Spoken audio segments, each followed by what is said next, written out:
Hello, church. It's Jonathan Ule.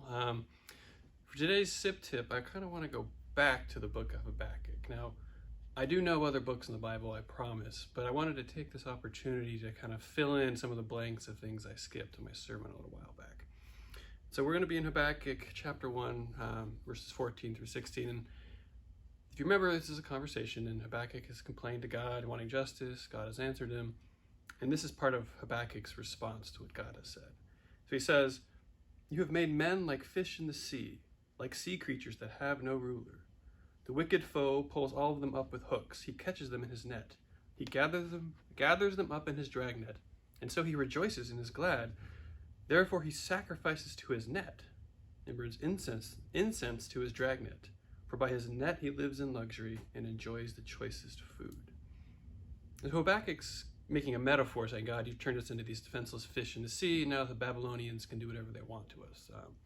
So easy for them, in fact, that they're not going to realize it's you letting them do this. They're going to think their nets are the awesome ones, and they're going to worship their nets. And I want to focus on that idea of worshiping nets, and we're going to take it out of the Babylonians and bring it more into today, into ourselves, because the net is a tool, right? It's why it's kind of silly to worship a net, right? It's just a tool. It's what you use to get what you want, as it says, to get their luxuries and enjoy their choice foods. And so for us today, when we're talking in this metaphor about nets, it's what do you use to get what you want?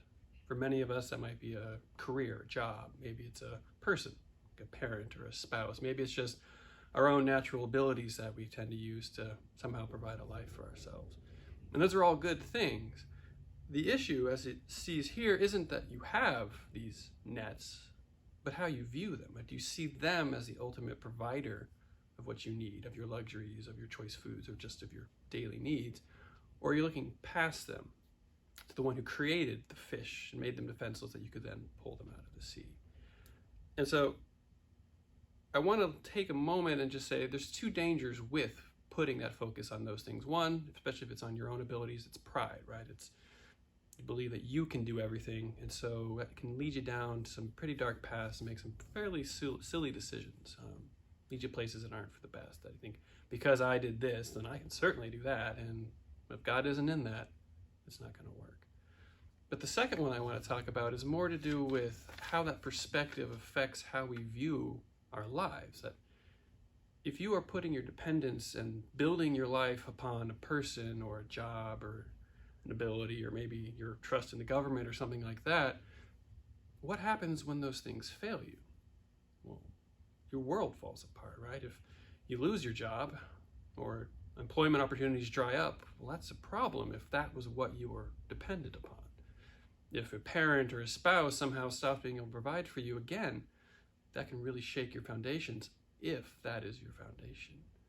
But if you look past those nets, those tools, those things you use to get what you need, to the one who has created the actual provision, well, then if that net fails you, your world doesn't fall. It might get less comfortable, might get much more difficult, but you can stand firm knowing that the true provider, the creator of the universe, he hasn't changed. He is still providing for you.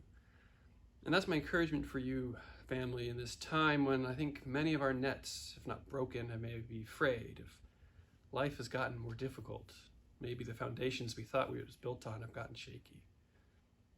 Remember that your foundation is in the Lord. Put your dependence on him, because the nets may fail, but the fish are still there, and he will provide. He is the source of your provision, no matter what tool you use to get it.